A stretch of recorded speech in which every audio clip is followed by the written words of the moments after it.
Bonjour, j'espère que vous allez bien. Aujourd'hui, je vais pas vous faire une vidéo sur comment gérer son service après-vente en plein coronavirus parce qu'autour de chez vous, c'est pas la joie, etc.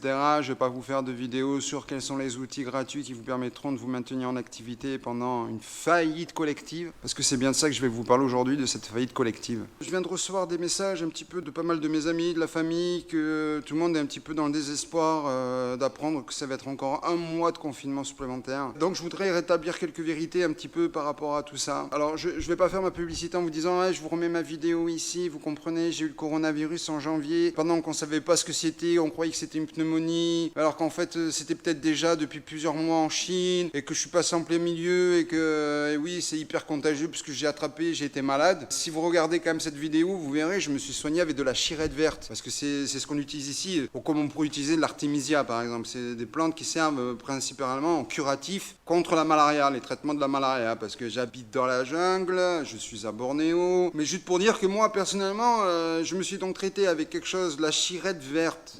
J'ai mis le descriptif dans l'autre vidéo, mais concrètement ça sert à faire baisser les fièvres et à lutter contre la malaria, la pneumonie, la tuberculose, et ça fait même tomber un peu le diabète. Alors oui, je sais, en France on n'est pas adepte de la médecine des plantes, mais bon, un jour je sortirai la liste des noms de tous les politiques que j'ai vu prendre de l'homéopathie et pourtant qui votent la fin du remboursement de l'homéopathie. Juste pour vous dire que je suis de tout cœur avec vous, je trouve que c'est vraiment une errance négative. Enfin, je trouve que c'est vraiment un désespoir cette annonce d'un mois supplémentaire de confinement en disant en Asie ils sont paralysés. Hier matin, j'ai pris parce qu'ici c'est les motobikes et j'ai été payer des factures, j'ai été recharger ma 4G. Alors oui, moi par mesure de sécurité je porte un masque, mais tout est ouvert. Alors oui, le soir après certaines avenues sont fermées parce que c'est un peu comme dans certains pays, c'est des grandes avenues avec des gros restaurants. Vous avez le gardien du parking qui fait la circulation sur les parkings, et pour éviter que les gens aient envie d'aller se balader dans des endroits des grosses concentrations de population, et ben du coup ils ferment ces avenues là quoi, vous voyez. Mais donc en Asie, donc moi en Indonésie, alors oui, Jakarta effectivement il y a beaucoup de gens qui sont confinés, mais il y a des gens aussi qui travaillent. Il y a quand même des transports publics à Jakarta. Je prends l'exemple à Manille. Effectivement à Manille, le soir il y a un confinement obligatoire, les gens ne peuvent pas errer dans les rues, mais la journée il y a des gens qui vont travailler. Je veux dire, il n'y a pas de prestations, il n'y a pas de décaissement. On ne va pas aller prendre de l'argent à des gens qui créent de la richesse, qui créent de l'emploi, pour aller le donner à des gens en leur disant on ne peut rien pour toi, c'est la crise économique. Bref, je ne vais pas cracher sur mon pays que j'aime. Par contre, je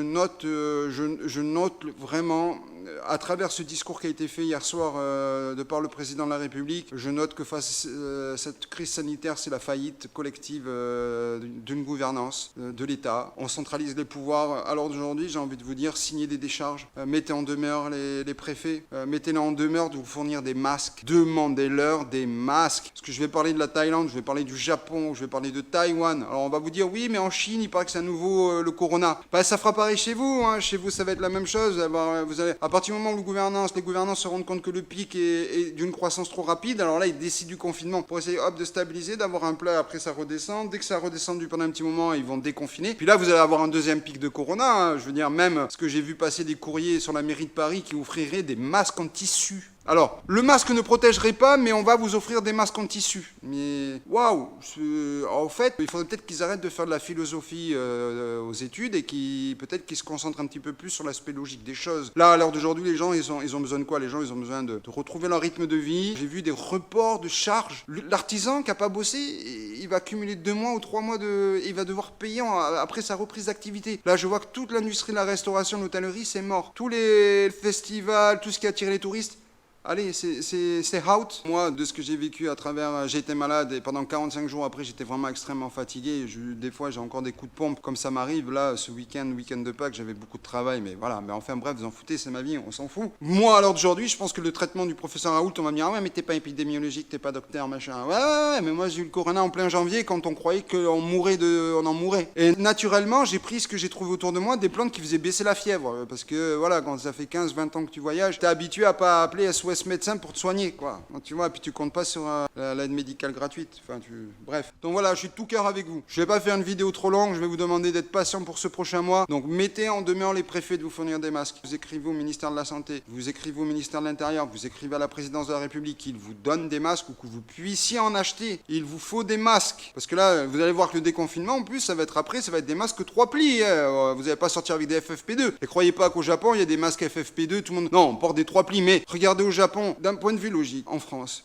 les infirmières ont toujours porté des masques et les docteurs ont porté des masques. Et là, vous avez des politiques qui vous disent, ou des élus, enfin comme vous voulez vous les appeler, qui vous disent, oui, non, mais on met des masques sur les malades. Alors depuis quand, dans les hôpitaux, on met pas des masques sur les malades et on les met sur les docteurs? Et puis là, parce que c'est le corona, on met les masques sur les malades. Tout le monde doit porter des masques. Tout le monde doit porter des masques. Alors oui, ça ne protégera pas un machin. Je veux dire, même, il y a des gens qui ont fait des vaccins contre les hépatites, machin, dans les années 90, qui se sont retrouvés avec des scléroses en plaques. Les vaccins ne marcheront pas non plus pour tout le monde. Là, j'entends, oui, grand 1, on va faire des vaccins. Oui, bon, mais c'est très bien, mais faites votre vaccin dans votre coin, puis vous verrez quand vous aurez votre vaccin. Moi, je vous dis, parce que c'est un petit peu décousu, parce que je suis un peu comme vous, je suis un peu tendu, ça m'énerve de voir ça. On est tout le temps dans le pays en train de dire ouais, on est l'un des meilleurs pays au monde, mais j'ai envie de vous dire qu'aux États-Unis, dans le Texas, ils sont pas confinés. À New York, par moment, on vous parle de confinement, mais les écoles sont toujours ouvertes. Seule la Californie. Et je vous parle de ces 3 États-là parce que 90% de l'immigration aux États-Unis est absorbée par ces 3 États-là. Et tout le reste du pays. Regardez au Canada. Au Canada, il n'y a pas de confinement. Regardez en Allemagne, on nous parle de réouverture des restaurants à partir de demain, du 15. En Autriche. Et nous, on est là, ouais, on va faire un mois de plus, les gars, c'est cool, les copains. Bref, voilà, allez, j'ai pas envie de durer trop longtemps. Je pense que vous avez compris que je suis comme vous. Je suis extrêmement déçu de ce qui se passe. Pour moi, c'est une vraie faillite politique. Ils sont là, aujourd'hui, pour trouver des solutions rapides et pas pour arranger des lobbying pharmaceutiques ou médicaux ou ce que vous voulez. Je sais que je sors du cadre de ma chaîne et que c'est facile de taper sur les gens qui prennent pas les bonnes décisions. Mais voilà, quoi. Bref, je suis tout cœur avec vous et je vous le dis, demandez, mettez en demeure, vous faites des courriers et vous mettez en demeure les préfets, les machins, de vous fournir des masques. Voilà, vous êtes claustrophobe. Voilà, imaginez les gens qui sont claustrophobes, se retrouvent dans des appartements de 20 mètres carrés et là avec l'arrivée des canicules. Allez, bref, c'était Louis de la chaîne Infopreneur, il est 4h du matin chez moi. Je me suis levé spécialement pour vous faire cette vidéo. Je pense de tout cœur à vous et je vous dis à très bientôt. Ciao.